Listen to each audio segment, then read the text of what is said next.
Chess for 2024.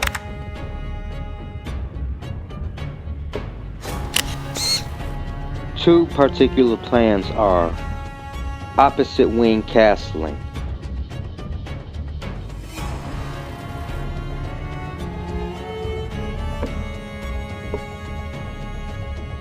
and the king fights from e7.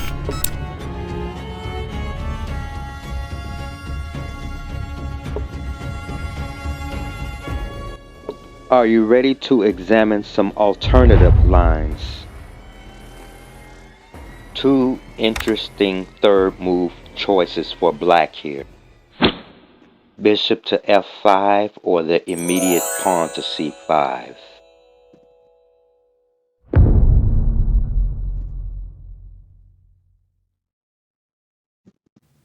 Welcome to part 2 of my video series, Dangerous Lines of the Caro-Kann Defense. If you have seen part 1, you will know that in that video, you saw that white got the upper hand. Black walked into a loss ending. In this video, you will see ways in which black can seize the initiative. The challenge is to find black's best tries. Defenses such as the Caro-Kann defense allows black to play for a win. Two of the most basic opening themes for black. Theme 1. Pressure white's D pawn.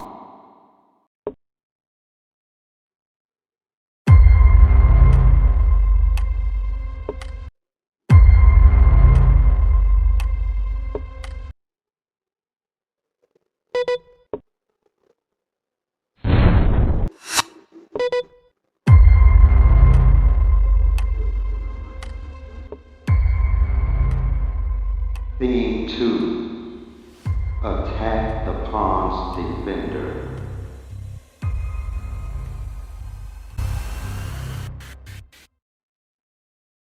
Now let's put this together.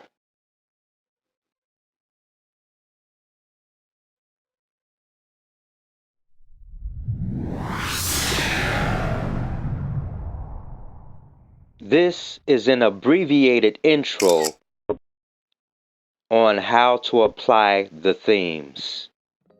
Looking at the board, the e5 pawn takes away the knight's natural developing square. Usually the knight on b8 will go to d7. Take a look at the board. Notice that white developed the knight to d2. The plan for white is to play the knight to b3, and the knight from b3 cover both d4 and c5, including the square a5.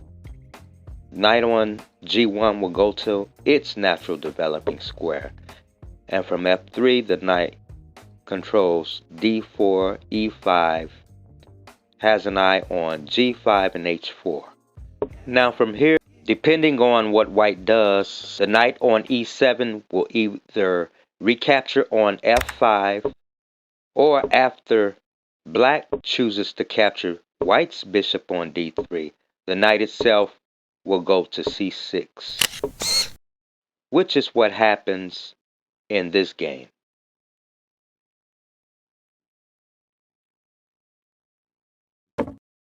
All right now, let her rip.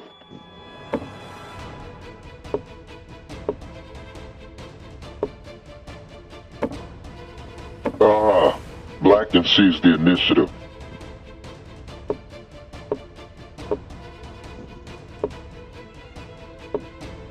Here, king to h8 is played. Why? With the plan of advancing the pawn from f7 to f5.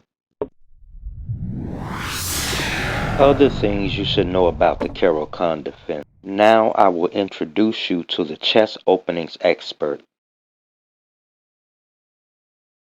White has tried various ways to play against the Caro-Kann defense. And likewise, Black has found a lot of good ways of meeting White's plans. Oh yeah, well, what about knight c3 on move 3 for white?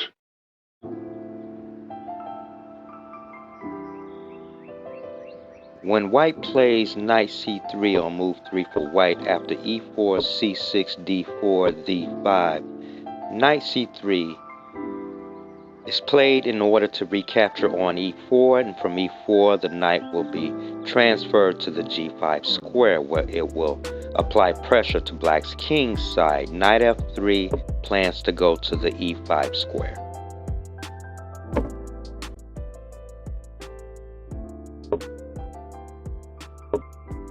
Due to the fact that Black's bishop is closed in, the bishop on c8 will be developed to b7. And as usual, the bishop on f8 will go to d6.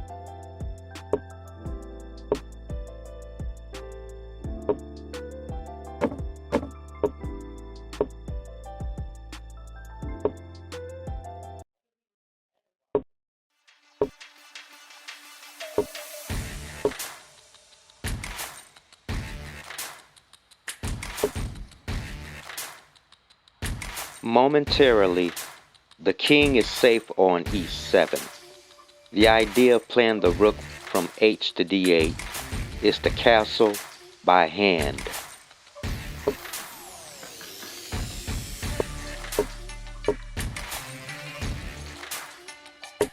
Okay, now that the king is secure, the next step is to start pushing the queenside pawns. a6, b5, and pawn on to b4. Black's plan here now is to inflict white with an isolani on d4. After recapturing, Black will find a way to pressure the d-pawn.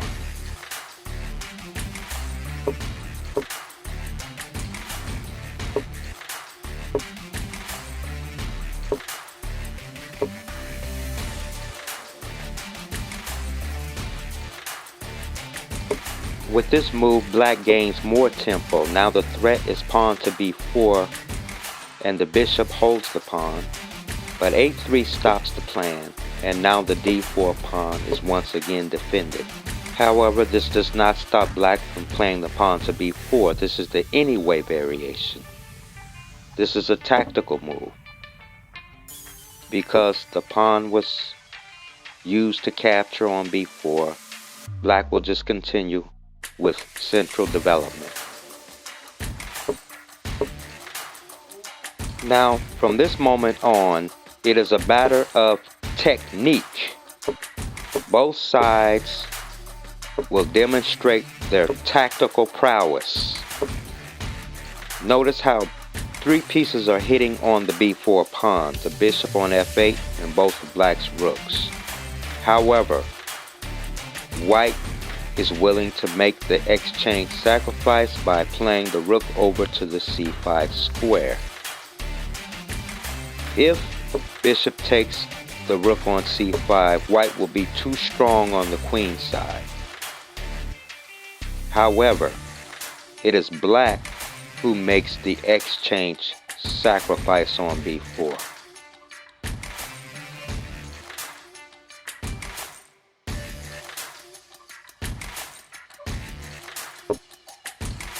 Okay, this is a puzzle. Look at the highlight.